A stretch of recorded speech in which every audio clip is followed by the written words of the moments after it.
Hello and welcome to this webinar on multi-partner feedback process as part of the European Flood Awareness System EFAS.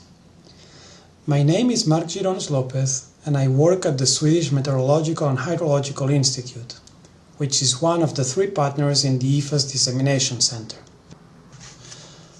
First, we are going to talk about why it is important to provide feedback. Feedback is very important to improve the whole EFAS system. More specifically, it enables the EFAS development team to verify case studies, validate skill scores for the different forecasts, as well as to assess the overall performance of the system. Speaking about performance, on the EFAS website, there is currently a news article on the EFAS performance over the last few years that has been derived from data provided in the different feedback. The EFAS feedback collection system has seen some important development over the last year. Most notably, in May 2019, the new feedback collection system, which is integrated in the EFAS IS system, was implemented. In this system, a feedback link is embedded in each form of flood notification, so that relevant partners can provide feedback directly from the notification. If feedback is not received within a reasonable time, a reminder is still manually sent to the relevant partner's technical contact. This is why it is important for us to always have up-to-date contact details for each partner. So, if you change any of the contact details, please notify us by sending an email to info@efas.eu. Some new features available in the feedback collection system include the ability for multiple partners to provide feedback to the same form of flood notification. Before, only one feedback item was allowed per notification, and that made that if a flood event affected more than one partner, only one of them was able to provide feedback. Also, it is now possible to report missed events. That is, flooding events with a return period longer than 5 years, which has not been notified for by EFAS. In the next slides, I'm going to delve more into the details on the feedback process for formal flood notifications and missed events. Starting with the feedback on formal flood notifications, here at the left you can see a sample notification. And at the bottom of this notification, you see that there is a link that you can click on and to directly provide feedback for it. It is important to note that before clicking at this link, you need to make sure that you are logged in the EFAS website. Otherwise, you will not be able to provide feedback. Also, as I have already mentioned, now each notification can have more than one feedback item. So if a flooding event has affected more than one partner, both partners will be able to provide feedback for it. However, only one feedback item is allowed from each partner. So if somebody from your institution has already provided feedback for this specific notification, you will not be able to provide new feedback for it. When you click on the feedback link on the notification, you will be automatically redirected to the form for providing feedback on the EFAS website. At the top of the form, you will be able to see the information on the user, so yourself, and also information on the event. Afterwards, you will be prompted to answer a series of questions regarding this flooding event. Some of these questions are mandatory and are marked with a little star next to the question. Other questions, however, are voluntary. If a flood event was observed in connection to the notification, further details need to be provided. These additional details are connected to the severity of the event and the usefulness of the notification itself.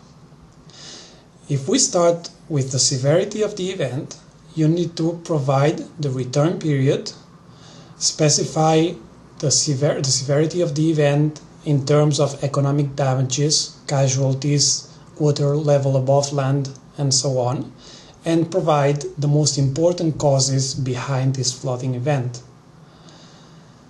A number of plausible causes have already been listed, and you can select more than one. If we move on to the usefulness of the notification, first you need to provide the lead time of the notification, so the number of days between the issuing of the notification and the start of the event. Thereafter, you are asked to provide information about the accuracy of the notification. That is, how good was the notification in terms of the location, the timing of the onset of the event, the timing of the peak, and the peak magnitude. Finally, you should rate the added value of the forecast and its notification by providing a score. Additionally, you can provide information that you feel is relevant to the evaluation of this notification.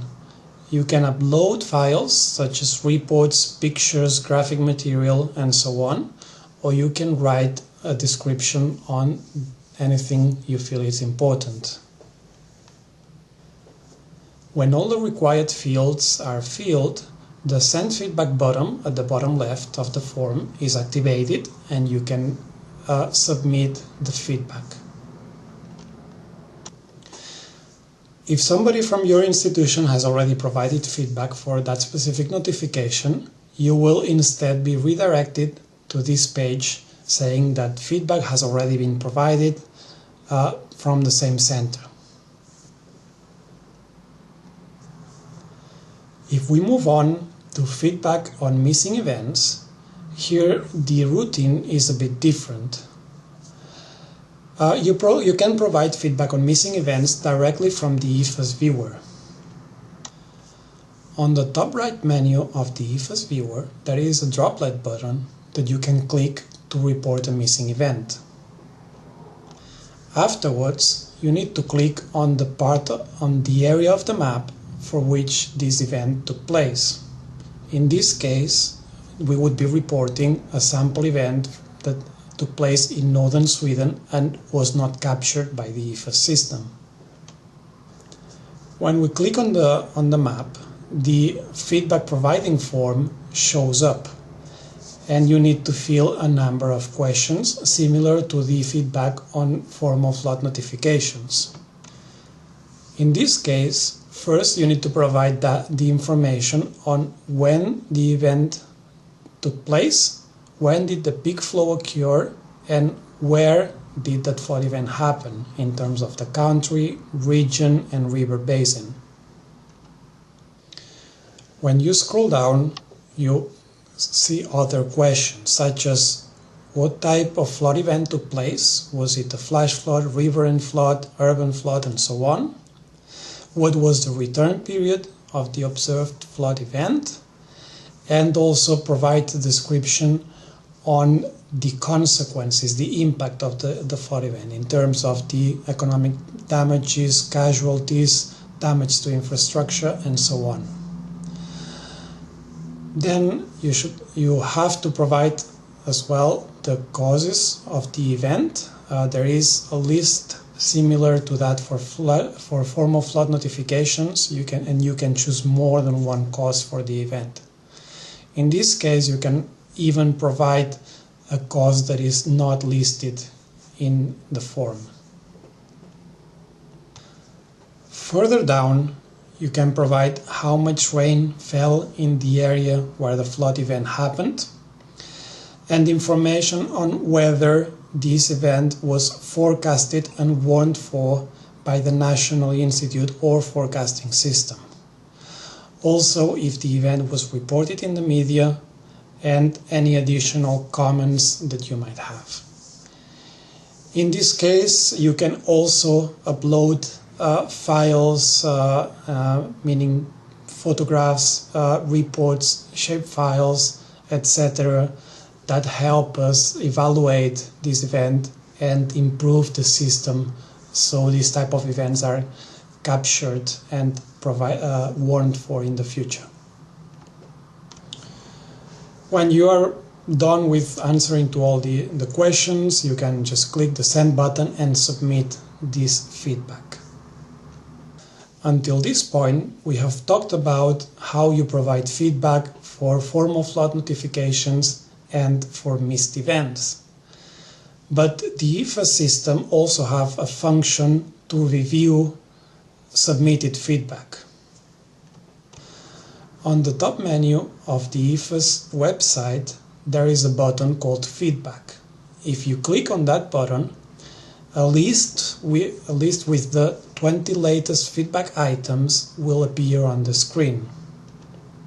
In this case, we see that the latest 20 items have been provided for Spain, Sweden, or Hungary, among others.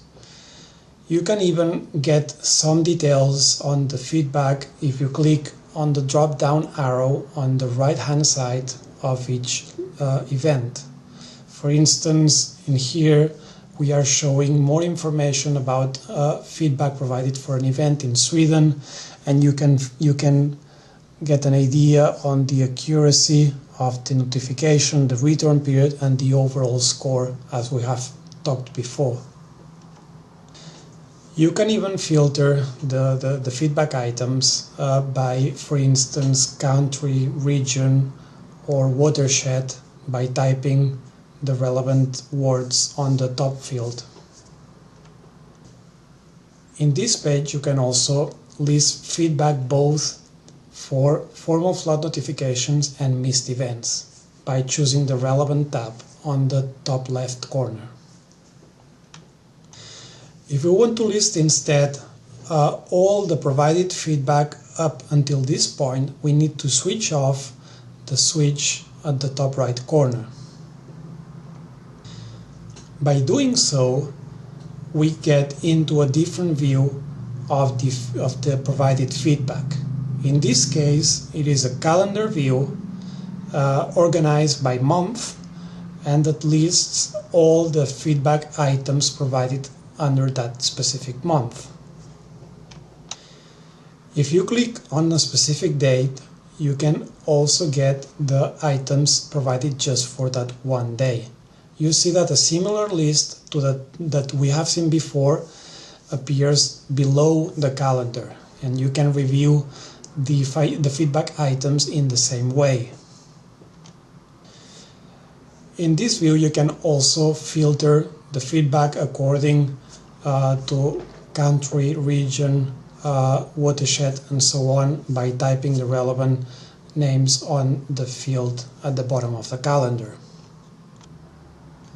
In summary, many new functions have been implemented within the feedback providing service of EFAS, and it is important that you provide feedback for all the flooding events that you have been notified for, as well as for missing events, so that the EFAS system can continuously be improved and become more relevant with time.